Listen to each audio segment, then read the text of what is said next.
The massive crystalline chamber of the Galactic Council stretched endlessly upward, its walls shimmering with threads of pure energy that pulsed like a living heartbeat. Representatives from 43 different worlds filled the tiered seating, their varied forms creating a tapestry of the galaxy's diversity. Insectoid Montari clicked their razor-sharp mandibles, while the gas-breathing Nebulon floated in their containment spheres. The reptilian Sarrak shifted their massive bulk. The ethereal whispers flickered between dimensions. At the center of this cosmic assembly stood Crixvel. Once the pride of the Threnody military, his towering 8-foot frame had been magnificent. Before the war, carapace gleaming like polished obsidian, 4 powerful arms ending in claws capable of rending steel.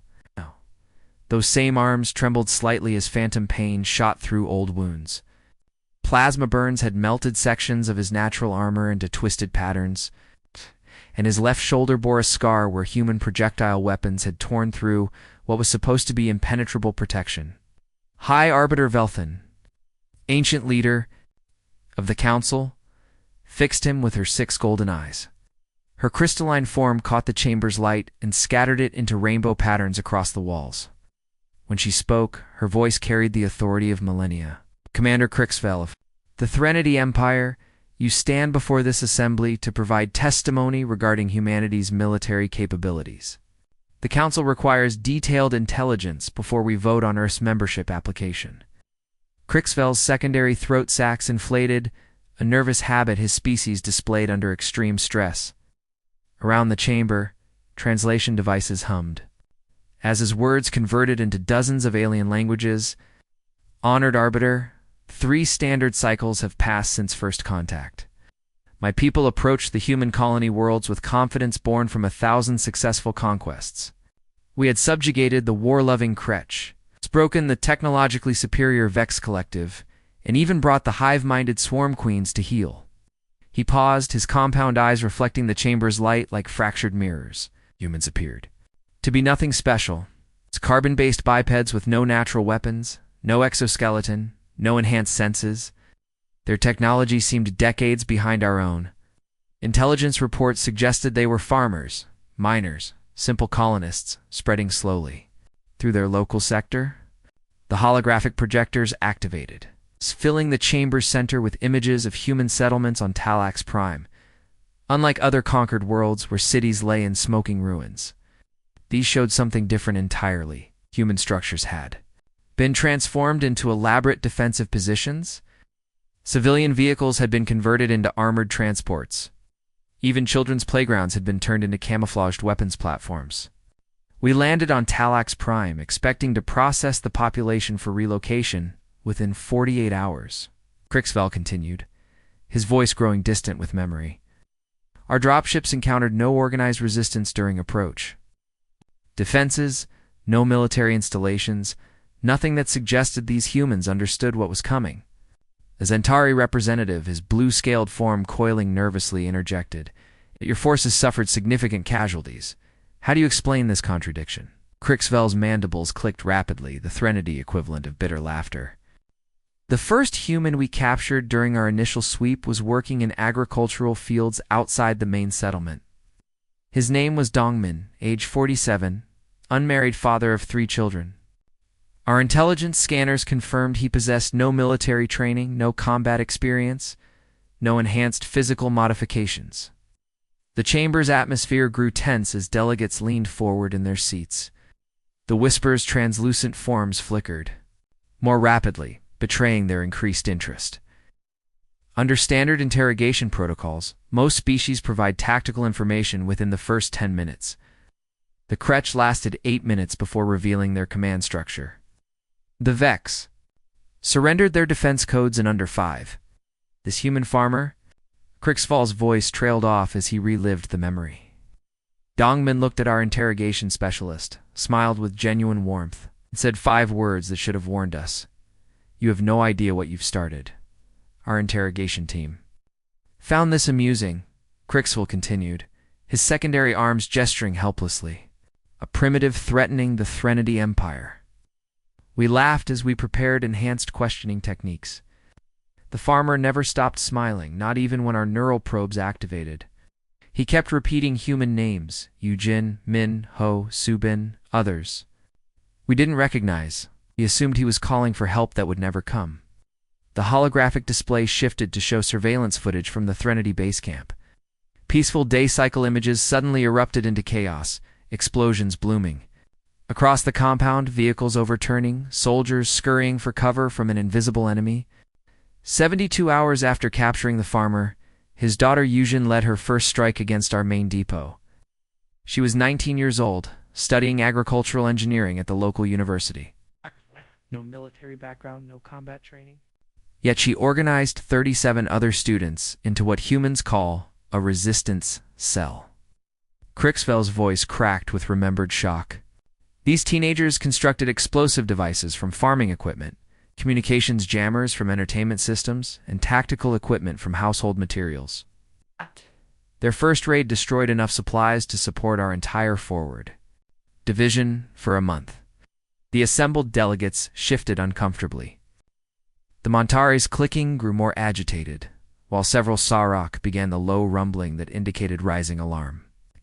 That was just the beginning, Crixfell continued, his compound eyes reflecting the chamber's changing light patterns. Cell grew from 37 members to over 300 within the first week. Not soldiers, students, shopkeepers, mechanics, teachers. They had a saying: "The more you hurt us, the stronger we become." I dismissed it as primitive bravado, desperate words of a conquered people trying to maintain morale. He paused, his breathing apparatus working harder as stress chemicals flooded his system. I learned the terrible truth of those words at the siege of Kepler-4 for to be, where human determination transformed my military certainties into cosmic nightmares.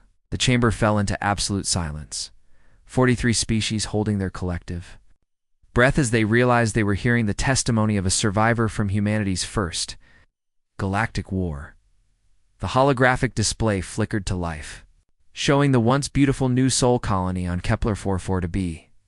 Before the war, it had been humanity's crown jewel in the outer rim, gleaming towers reaching toward alien skies, parks filled with earth flowers adapted to the planet's purple sunlight, and peaceful streets where human families built their dreams among the stars.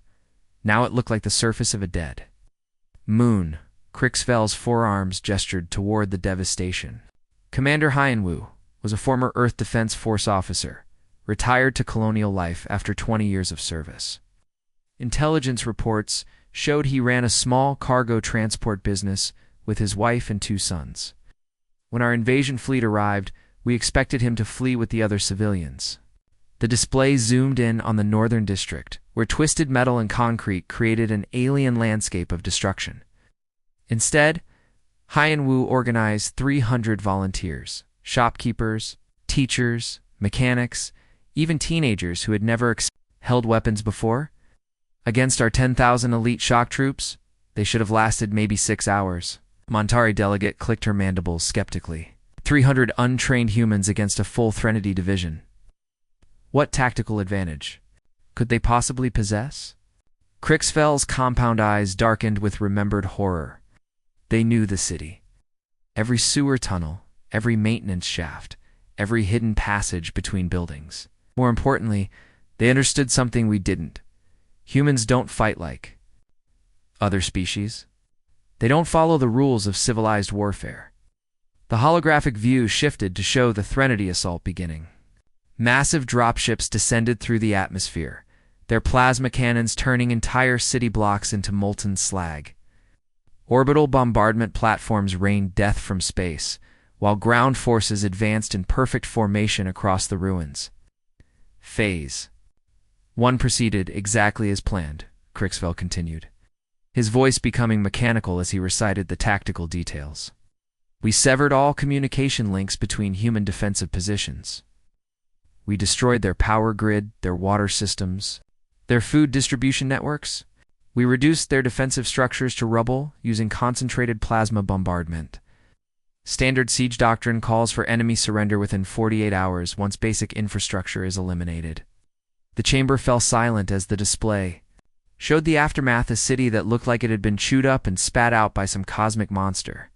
Smoke rose from countless fires, and the skeletal remains of buildings reached toward the sky like broken fingers. 72 hours passed with no surrender signal, Crixfell said, his secondary throat sacs inflating with nervous energy. Our advanced scouts reported the ruins were completely empty. No life signs, no movement, no electromagnetic signatures. We assumed the humans had fled or been eliminated by the bombardment. His mandibles clicked in what might have been bitter amusement. General Vexwar ordered the final occupation sweep. 3 full battalions of our finest warriors, equipped with the most advanced combat armor in the galaxy, supported by hover tanks and automated gun platforms. They entered the ruins expecting to process civilian refugees and establish our forward command post. The holographic display suddenly erupted into chaos. The peaceful devastation transformed into a hellscape of explosions, plasma fire, and screaming. Metal Threnody soldiers scattered in panic as the ruins themselves seemed to come alive with deadly intent. Hyanwu's defenders had turned the entire northern district into a weapon, Crixfell explained, his voice rising with remembered panic. Every pile of rubble hid motion sensors connected to improvised explosives. Every collapsed building had been converted into a sniper position with interlocking fields of fire. They had dug tunnels through the sewer systems, creating a network of hidden passages that allowed them to appear anywhere, strike hard, and vanish before we could respond. The display showed 380 warriors advancing cautiously through the ruins, their sensors sweeping for enemies. Suddenly, the ground beneath them exploded upward as humans emerged from hidden positions, firing weapons that had been cobbled together from civilian technology and captured alien equipment. The humans had been watching us for 3 days, Crixville continued, his forearms trembling with the memory. Learning our patrol patterns, studying our tactics, identifying our weaknesses. When they finally struck, it was like fighting ghosts who knew exactly where we would be and when we would be there. A Sarok representative, his massive reptilian form shifting uncomfortably, growled a question. Your forces possessed superior numbers and technology. How could primitive humans maintain such effectiveness? Crixvell's compound eyes focused on the Sarok with laser intensity, because they weren't fighting to win territory or capture resources. They were fighting to die as expensively as possible. Every human we killed cost us 5 Threnody warriors. Every position we captured required 10 times the expected casualties to secure. The holographic display zoomed in on a partially collapsed medical facility, its emergency lights still flickering in the darkness. On day 15 of the siege, our forces surrounded the old colonial hospital. Our sensors detected approximately 30 humans inside, mostly wounded civilians and medical staff. Standard protocol called for immediate surrender once surrounded. The chamber leaned forward as Crixfell's voice dropped to barely above a whisper. A human female emerged from the main entrance. Medical uniform, no visible weapons, hands raised in the universal gesture of surrender. Our squad leader, Captain Vrexnell, ordered her to approach for processing. The display showed a grainy image of a young woman walking slowly across the rubble-strewn courtyard. Her medical uniform was torn and stained, but she moved with calm determination despite being surrounded by alien warriors pointing weapons. At her head, her name was Dayun. 26 years old, trauma surgeon, had been working in the hospital's emergency ward when the bombardment began. She had spent 2 weeks treating wounded humans, and even some of our own injured soldiers, who had been captured and brought to her for medical attention. The assembled delegates watched in stunned silence as the human medic continued her approach toward the Threnody position. She seemed to be speaking, though no audio accompanied the surveillance footage. Captain Vrexnell later told me she was apologizing, Crixfell said, his voice cracking with emotion. She said she was sorry for what she was about to do. Sorry for the lives she was about to take. Sorry that the war had forced her to become a killer instead of a healer. The holographic display froze at the moment Dayun reached the Threnody squad. Her expression was serene, almost peaceful, as she looked directly into the camera with eyes that held no hatred, only grim determination. She detonated a microfusion device hidden in her medical kit, Crixfell continued, his secondary arms wrapping around his torso in a gesture of self-comfort. The explosion vaporized our entire command squad and left a crater 15 meters across. When our recovery teams reached the site, they found her final message carved into the hospital wall with a plasma scalpel. The display shifted to show the message burned into the reinforced concrete in precise human script. For every one you kill, 10 more will rise. We are not your enemy, we are your lesson. Erupted in shocked whispers and alarmed clicking as the full implications sank in. This human medic had not only sacrificed herself to eliminate enemy soldiers, but had done so while maintaining her ethical principles and trying to teach her killers something about the nature of the conflict they had started. The siege continued. For 96 days, Crixval said, his voice now completely flat and emotionless. Every single day, fewer Threnody soldiers returned to our base camps. Every single night, we heard them coming through the darkness. Human voices raised in songs we couldn't understand, battle cries that seemed to come from the ruins themselves.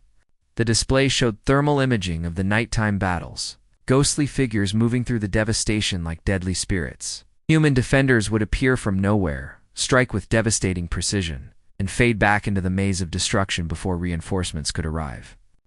Lieutenant Taehyung led the final human assault on our main artillery position, Crixval concluded, his compound eyes reflecting the chamber's light like broken mirrors.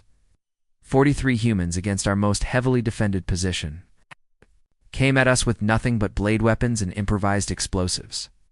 Screaming words in their native language that our translators couldn't process, he paused, his breathing apparatus working overtime as stress chemicals flooded his system. Later, when we interrogated survivors from other human positions, we learned what those words meant. For our children. For our home. For humanity. They weren't just fighting to defend their colony, they were fighting to send a message to every species in the galaxy that humans could not be easily conquered. The chamber fell into absolute silence as the full weight of Crixval's testimony settled over the assembled delegates. They had heard the account of a military disaster, but more than that, they'd witnessed the birth of a new type of warfare. One where the defenders' will to resist mattered more than superior technology or overwhelming numbers. The holographic display dimmed to show the eerie green glow of thermal imaging across a Threnody military compound. What should have been a bustling base with thousands of soldiers appeared almost empty, with only scattered heat signatures moving nervously between heavily fortified positions. Crixval's voice dropped to barely above a whisper, forcing the assembled delegates to lean forward in their seats. After the siege of New Sol Colony, we thought we understood human military capabilities. Direct confrontation, defensive positions, last stand heroics. We prepared for more of the same. We were fools. The display shifted to show personnel. Files dozens of human faces with military backgrounds scrolling past like a memorial wall. Captain Ginho had served in something called Earth's Special Operations Command for 15 years before retiring to colonial life. He was a restaurant owner on Kepler 4 for to be, married to a school teacher, father of twin daughters. Our intelligence. Files listed him as minimal threat, civilian non-combatant. A nervous chuckle rippled through some of the smaller species representatives. But it died quickly as they saw the haunted expression in Crixval's compound eyes. 3 weeks after the siege ended, Jinho began teaching other human survivors what he called asymmetric warfare techniques. They gathered in the ruins of what used to be the colonial library, using salvaged data tablets to study our base. Layouts, our patrol schedules, our communication protocols. They learned faster than any species I've ever encountered. The thermal display suddenly showed figures moving across the compound perimeter, but they weren't walking. The heat signatures seemed to flow like liquid, hugging shadows, disappearing behind obstacles, reappearing in impossible locations. Our first indication that something had changed came when perimeter guard Zekmar failed to report for his dawn shift. Crixval continued, his secondary arms beginning to shake. We found his position exactly as he'd left it. Weapon cleaned, equipment organized, logbook filled out to his final entry at 0300 hours. But Zekmar himself was gone. The chamber fell silent except for the hum of translation devices working overtime as delegates processed this information. No signs of struggle, no blood, no weapon discharge residue, no footprints leading away from his post. It was as if he had simply ceased to exist. We assumed equipment malfunction or desertion. Zekmar had been showing signs of combat stress. After the siege, the display showed the empty guard post, searchlights still sweeping their programmed patterns across empty ground. Then it happened again. Guard Flex gone, then Sergeant Mordock, then an entire patrol squad. Every few nights, more of our soldiers would simply vanish. We'd find their positions undisturbed, their equipment untouched, but the soldiers themselves were gone without a trace. A Montari delegate clicked her mandibles nervously. Your forces must have increased security protocols. Surely you adapted to counter these disappearances. Crixvel's laugh was bitter and harsh. We tried everything. Motion sensors, automated defense turrets, overlapping patrol routes, constant communication checks. Nothing worked. The humans had become something we couldn't track or predict. The holographic display shifted to show surveillance footage from inside a Threnody base. Soldiers moved in tight groups, never alone, weapons always ready. Despite their superior technology and numbers, they looked terrified. Private the Gen was 22 years old, fresh out of basic training, assigned to maintain atmospheric processors on the colony world. Crixvel continued, his voice growing stronger. As he relived the memory, our intelligence scanners showed he had no combat experience, no advanced training, no psychological markers indicating dangerous behavior. The display showed a young human man in a maintenance uniform, tool belt around his waist, looking completely ordinary, except for his eyes. There was something calculating in his gaze that spoke of hidden depths. The June walked into our main supply depot wearing a perfect reproduction of a Threnody maintenance uniform. He carried forged work orders, spoke our language with native fluency, and even knew the personal details of soldiers he'd never met. He told jokes, shared meals, complained about the weather just like any other worker. Several delegates shifted uncomfortably as the implications sank in. The whispers flickered more rapidly, their translucent forms betraying increased agitation. For 3 days the June lived among us. He ate our food, slept in our barracks, attended our briefings. He fixed broken equipment, updated computer systems, and even helped train new recruits in proper maintenance procedures. Our soldiers liked him. He was friendly, helpful, competent. The display showed security footage of the human working alongside. Threnody soldiers, laughing at their jokes, offering technical advice. Appearing completely at ease in the heart of an enemy military installation. On the morning of the 4th day, the Gian submitted his final work report, cleaned his tools, and walked out the main gate just like any other maintenance worker ending his shift. Crixvel said, his mandibles clicking rapidly with agitation. 2 hours later, our entire ammunition depot exploded. 30,000 tons of plasma charges, microfusion warheads, and chemical explosives detonated simultaneously. The chamber erupted in shocked gasps and alarmed chittering. The holographic display showed the massive explosion from orbit, a mushroom cloud rising into the alien sky as the Threnody supply base disappeared in a ball of superheated plasma. The explosion was visible from 3 star systems away. Crixvel continued over the noise. Took us 2 days to realize what had happened. The June hadn't just sabotaged our weapons, he had turned our own security systems against us, using maintenance access codes to reprogram every automated defense system in the base, but the physical damage was nothing compared to what came next. The display showed message boards throughout Threnody military installations, each bearing the same words written in perfect alien script. We are watching. Your families know our names. Sleep is a luxury you can no longer afford.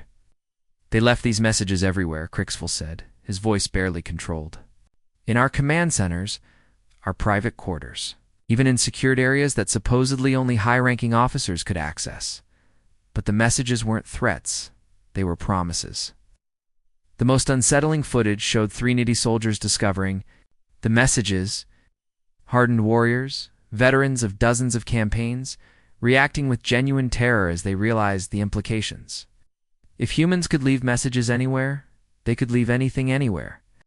Then came Sergeant Ji Woo's psychological warfare campaign. Crixfell continued, his compound eyes reflecting the chamber's light like fractured mirrors. She was a former military psychologist who had specialized in interrogation resistance. Training, after the colony fell, she decided to turn her skills against us. The display showed thermal imaging of Threnody officers being taken from their quarters in the middle of the night, not killed, but carefully extracted without raising alarms or triggering security systems.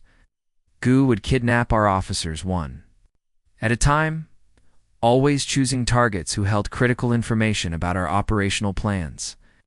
But she didn't torture them for intelligence. She didn't demand ransom or prisoner exchanges.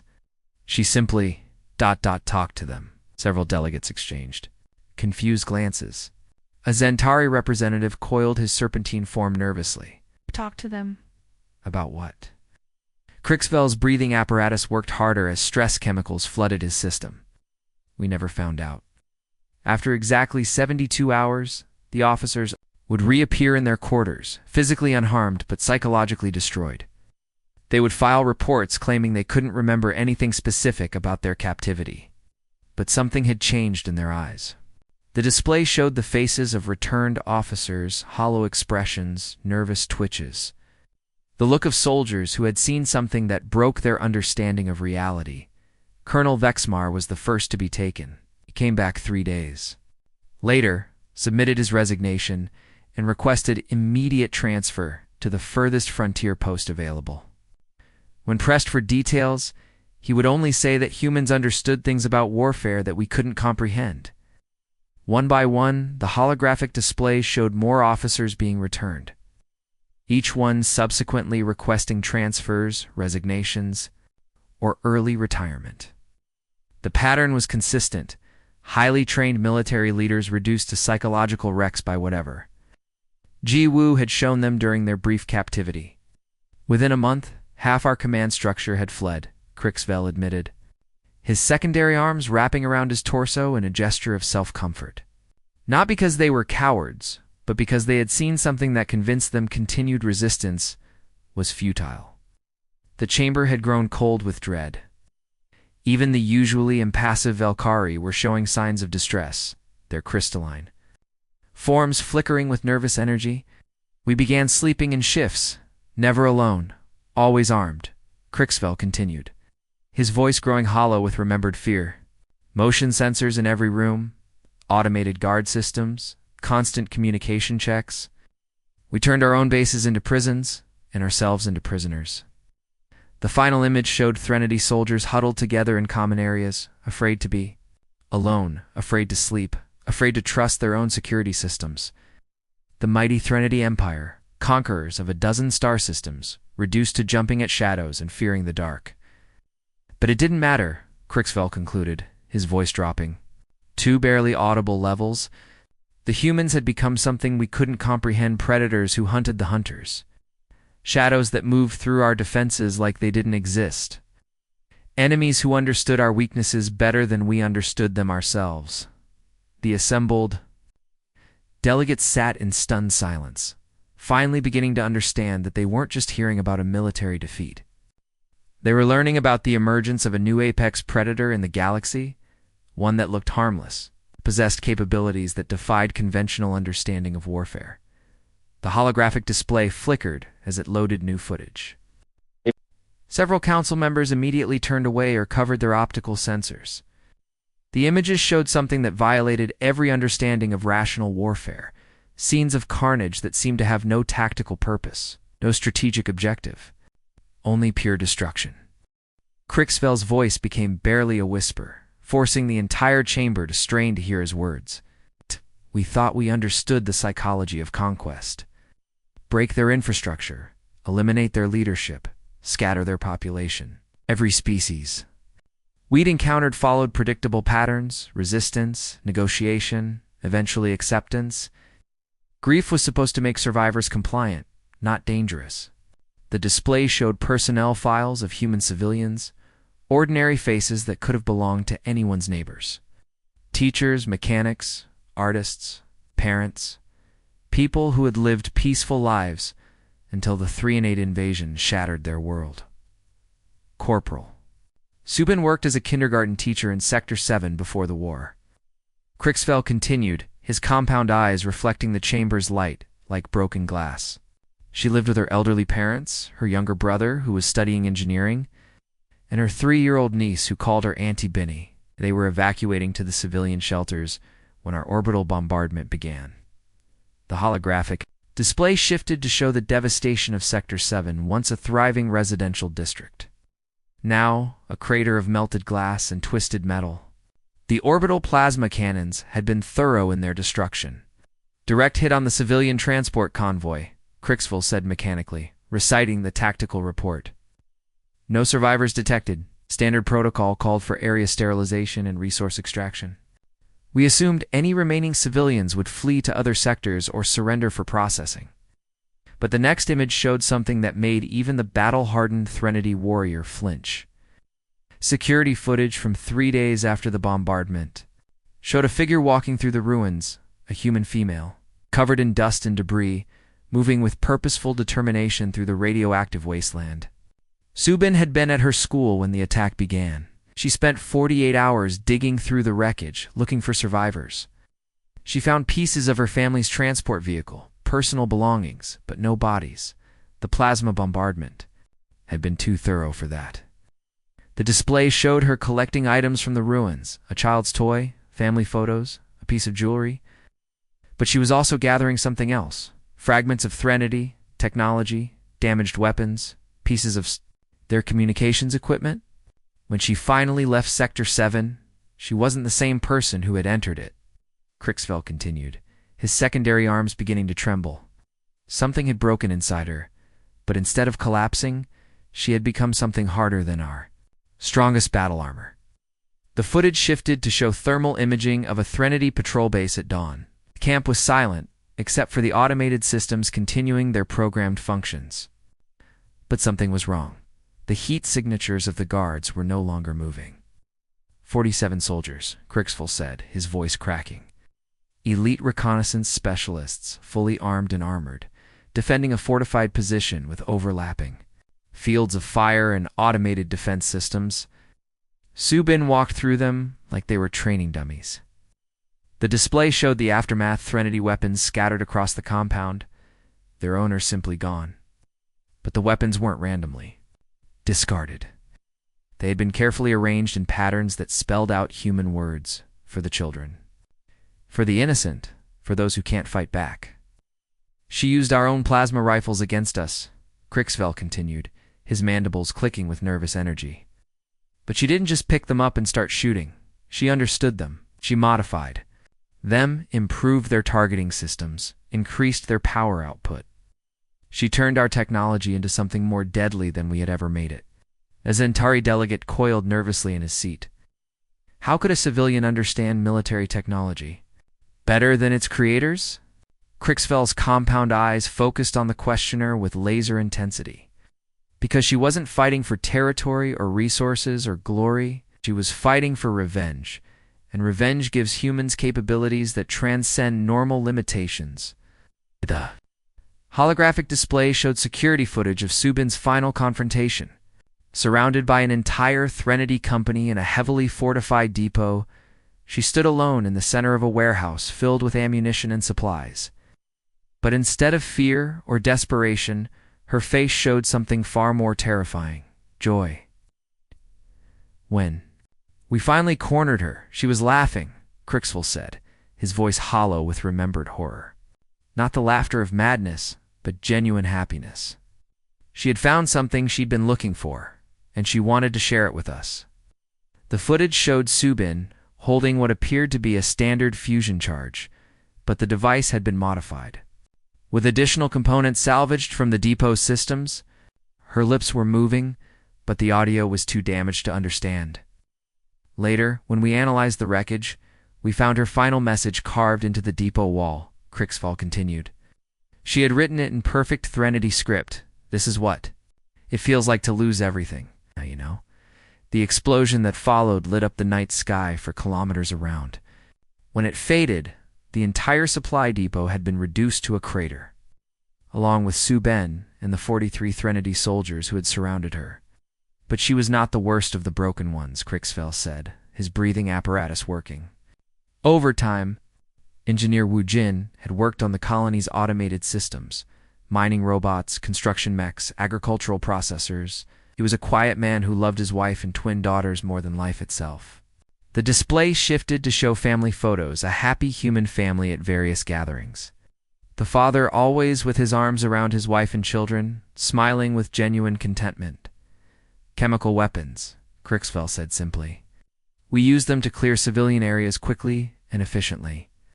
Standard military doctrine, non-lethal agents that cause unconsciousness, followed by processing for relocation. But the atmospheric processors on Kepler 44 to be had been modified for human physiology. Our chemicals interacted with their life support systems in ways we hadn't predicted. The chamber fell silent as the implications sank in. The whispers flickered more rapidly, their translucent forms betraying extreme agitation. Wujin found his family 3 days later, Crixfell continued, his voice becoming flat and emotionless. The chemical interaction had caused cellular breakdown. They had died slowly in agony, calling for him to save them while he was trapped. In a sealed bunker, unable to help, the holographic display showed Wujin in his workshop, but he was no longer building civilian equipment. The automated systems around him had been transformed into something else entirely, mechanical horrors that moved with deadly purpose. He called them angels of mercy, Crixfell said, his compound eyes reflecting the chamber's changing light. Automated machines programmed with facial recognition software, armed with fusion charges designed to seek out Threnody soldiers and embrace them in nuclear fire. They looked like children's toys, but each one carried enough explosive power to level a city block. The display showed the results Threnody, its position simply vanishing in brilliant flashes of light as the mechanical angels found their targets. The machines moved with eerie grace, their childlike appearance making them seem almost innocent as they distributed death with mechanical precision. Wujin built 47 of them before we located his workshop, Crixfell continued. One was named after a human child who had died in our chemical attacks. They carried photos of their namesakes, playing recordings of children's laughter as they approached their targets. But the worst revelation was yet to come. The display shifted to show Captain Sa Young, a former colonial defense officer who had organized something that defied every military doctrine in the galaxy. So Young gathered every human who had lost everything to our invasion, Crixfell said, his voice dropping to barely audible levels. Widows, orphans, survivors of our orbital bombardments. She called them the final battalion volunteers for missions that had no extraction plan, no survival possibility, no hope of return. The holographic display showed modified human spacecraft, their hulls stripped of life support systems and filled with explosives. But these weren't random suicide attacks, they were carefully coordinated operations designed for maximum psychological impact. They would pilot damaged fighters directly into our capital ships, Crixfell continued, his forearms wrapping around his torso. But they didn't just crash into us. They would broadcast final messages on all frequencies, telling us about their families, their children, their dreams that we had destroyed. They wanted us to know exactly what we had taken from them. The final image showed the last battle of the final battalion, a dozen human volunteers in a coordinated assault on the Threnody command ship. But instead of random destruction, they moved with perfect tactical precision, each sacrifice designed to maximize the psychological impact on the survivors. We called them the Death Wish Warriors, Crixfell concluded, his voice breaking completely. But we misunderstood everything about them. They weren't seeking death. They were weaponizing their grief, turning their despair into our destruction. Every human we killed created 2 more like them. Every family we destroyed created new volunteers for the final battalion. The chamber had fallen completely silent except for the hum of life support systems. The assembled delegates sat in stunned horror as they realized they had just witnessed the birth of a new type of warfare, one where the enemy's greatest weapon was not technology or numbers, but the willingness to transform personal loss into collective vengeance. It was mathematically impossible to win, Crixfell whispered, his compound eyes reflecting the chamber's lights like broken mirrors. For every human we killed, we created more enemies. For every victory we achieved, we generated more volunteers. For the final battalion, we weren't fighting a war, we were feeding a monster that grew stronger with every meal we gave it. Here's the expanded story in simple, engaging language. Crixville stood tall in the massive council chamber, his battle-scarred armor reflecting the bright lights overhead. The alien warrior's voice echoed through the silent room as he prepared to share the most important lesson of his military career. Final battle changed everything we thought we knew about warfare, he began, his eyes scanning the faces of the assembled galactic representatives. Admiral Hay-1 commanded the last human fleet, just 43 ships, against our remaining 200 vessels. We were confident. Victory seemed guaranteed. The holographic display in the center of the chamber came alive, showing the positioning of both fleets in the cold darkness of space. Human ships appeared as small blue dots, vastly outnumbered by the red markers representing the Threnody Armada. But then Admiral Hay-1 did something that shook us to our core, Crixville continued. She opened communication channels across all frequencies. Her message was simple, yet it sent chills through every Threnody commander.